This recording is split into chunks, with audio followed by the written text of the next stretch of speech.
تو یہ چاروں عناصر ہیں انسان میں.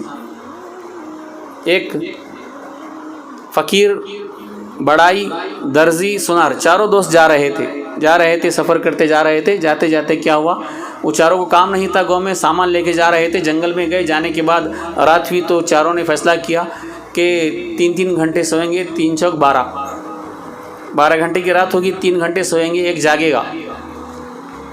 ایسے ہم کاٹیں گے، سامان چور وغیرہ آئیں گے لوٹ لیں گے، اسی لیے پہلے کون جاگے گا. تو پہلے آیا نمبر بڑائی کا، تو بڑائی جاگنے لگا تو بیزار آ گیا، وہ تینوں سو گئے، فقیر بھی، سنار بھی، درزی بھی. جاگ رہا تھا کون؟ بڑائی. تو بڑائی سوچا کہ میں کیا کروں، خالی بیٹھ گئے. تو ایک درخت تھا، پوریم کا چاند چمک رہا تھا، ایک دم مرکری بلب کی طرح اجالا تھا جنگل میں. تو ایک لکڑی کو کاٹنے کے بعد، بڑا بہت کاریگر تھا اچھا، تو لکڑی میں لکڑی کی لڑکی بنائی، ایک ڈیزائن نکال کے، نقش و نگاری کر کے. 3 گھنٹے ہو گئے، نیند آئی، مجھے نہیں اسے آئی تھی. نیند آ گئی. نیند آنے کے بعد کیا ہوا، وہ اس کو اٹھایا، درزی کو، اے اٹھ مجھے نیند آ رہی ہے. وہ اٹھا، یہ سو گیا. سونے کے بعد دیکھا یہ کیا، جنگل میں منگل ہے، بڑائی کا کام ہے. تو میں بھی کچھ کم نہیں ہوں، میں بھی مشہور ٹیلر ہوں، درزی ہوں. ماپ لیا، کپڑا ساتھ میں تھا، مشین تھی، سی کے کپڑے پہنا دیا. 3 گھنٹے ہو گئے، اسی نیند آئی تو اٹھایا سنار کو. سنار اٹھا، اٹھ کے دیکھا، ہاں دونوں نے کمال کیا، میں بھی کچھ کم نہیں ہوں. لڑکی ہے، نکلیس بنایا، کان میں بالی بنائی، ناک میں نتنی بنائی، سجا دیا دلہن کی طرح. اب 3 گھنٹے ہو گئے، نمبر کس کا؟ بولو بھائی. فقیر کو اٹھایا. فقیر اٹھا، آخری دیکھنے کے بعد سوچا یہ تینوں نے اپنا کام کر دیا، میں کیا. اللہ کی بارگاہ میں دعا کی، 2 رکعت نماز پڑھ کے، مولا میں تیرا تو میرا، میں تیرا تو میرا. ان تینوں کے سامنے مجھے رسوا نہ کرنا، رسوا نہ کرنا. اس بے جان لڑکی میں جان ڈال دے. وہ فقیر کی دعا، اللہ والے کی دعا قبول ہو گئی. وہ لڑکی میں جان آ گئی، باتیں کرنے لگی، اجالا ہو گیا. وہ تینوں اٹھے. درزی کہنے لگا میری لڑکی ہے، بڑائی کہنے لگا نہیں میں بنایا میری ہے، سنار کہنے لگا تم تینوں کی نہیں میری ہے. اب سوچنے لگا کون؟ فقیر. یہ لڑ رہے ہیں، کیا کریں؟ تو فقیر نے کہا لڑو مت، سامنے ایک گاؤں ہے، وہاں پر ایک سردار ہے، قاضی ہے، وہاں جائیں گے، فیصلہ کریں گے. تو وہاں آئے. آنے کے بعد سارا واقعہ بتایا، المختصر سارا واقعہ بتایا. بتانے کے بعد وہ قاضی صاحب جو تھے، بڑے وہاں کے صدر صاحب تھے، انہوں نے کہا، فیصلہ کیا. کیا ہوا؟ یہ لڑکی یہ کہتا ہے میری ہے، میری ہے.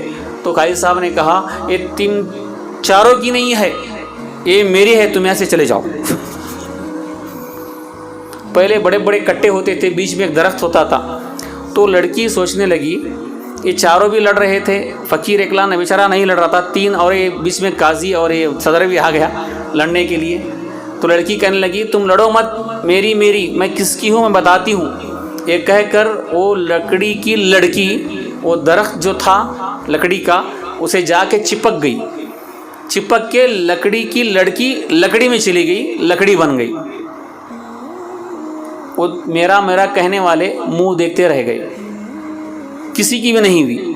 اسی طرح یہ مٹی کا بندہ جب پیدا ہوتا ہے، بچہ پیدا ہوتا ہے تو باپ کہتا ہے میرے چاند کا ٹکڑا ہے، ماموں کہتا ہے میرا بھتیجا ہے، ماں کہتی ہے میرا لال ہے. جب وہ مٹی کے بندے کی موت آتی ہے، وہ قبر میں جاتا ہے، میرا کہنے والوں سے کہتا ہے کہ میں کسی کا نہیں ہوں، دیکھو میں کس کا ہوں بتاتا ہوں. وہ مٹی میں چلا جاتا ہے، مٹی بن جاتا ہے، اسی لیے کہتے ہیں مٹی کا بندہ. میرا کہنے والے دیکھتے رہ جاتے ہیں، وہ کسی کا ہوتا نہیں.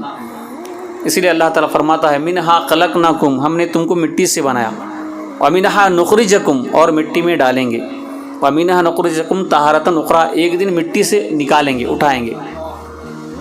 مگر اللہ والے ایسے ہوتے ہیں وہ مرتے ہیں مرنے سے پہلے، تبھی تو قبر میں بھی زندہ ہوتے ہیں. مسکراتا ہوا چہرہ، 25 سال ہو گئے انتقال ہو کے، کفن تک، ارے کپڑا پھٹ جانا چاہیے، کپڑا کیوں نہیں پھٹا؟ جسم تو ہے. وہ اللہ والے تھے، تقویٰ تھا، پرہیزگاری تھی، ان کا جسم کو کچھ نہیں ہوا، ہم مانتے ہیں کپڑا کیوں نہیں پھٹا؟ وہ تو کفن تھا، کسی کافر کے دکان سے بھی لائے تھے، کس کا ہاتھ لگا تھا، مگر کس کا بھی ہاتھ کیوں نہ لگے، وہ نور والے کے جسم سے لگا تو کپڑا بھی نور والا بن گیا. مٹی کیسے گلائے گی, آگ کیسے جلائے گی؟ تو یہ نور والے کی برکت ہے. یہ 4 عناصر سے بندہ بنا ہے. اسی لیے سرکار فرماتے ہیں کہ من عرف نفسہ فقد عرف ربہ, جس نے اپنے نفس کو سمجھا اس نے اپنے خدا کو سمجھا.